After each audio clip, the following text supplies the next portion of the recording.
ഇന്ന് രാവിലെ 9:30 വരെ ഞാൻ നിങ്ങളെ ഓർത്തോണ്ടിരിക്കുന്നു. എനിക്കറിയില്ല, പുറത്താരെങ്കിലും ചോദിച്ചു നോക്ക്. കണ്ടില്ലേ, അത് അവിടെ നേരെ ഒന്നാണ്. അമ്മാവൻ കാര്യമായിട്ട് ചെറിയുന്നുണ്ടല്ലോ.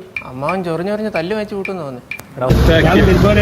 അതിനിപ്പോ എന്താ വേണം? ഗോചേട്ടൻ തലകുത്തിക്കണം അവിടെ. ഇയാള് പെടാണ്ട് എടുക്കാൻ പറ്റുമോ? കുറച്ച് ദാരിദ്ര്യം ഫീൽ ചെയ്യുന്നില്ലേ?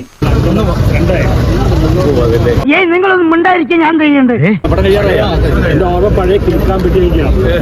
ഭഗവാനെ, ഇവനെ ഞാൻ എന്താ ചെയ്യേണ്ടത്? എന്നെ കൊല്ലാക്കൊല ചെയ്യാതോടെ രാജപ്പ.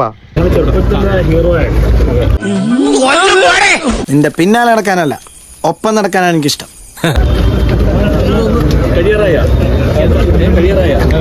എടോ, താൻ കണ്ടില്ലോടോ ആ കിഴങ്ങൻ രാജപ്പൻ ഇങ്ങോട്ട് കയറി വരുന്നത്? രാജപ്പൻ പോയില്ലേ? കുടിക്കാൻ ചായ മറ്റോ?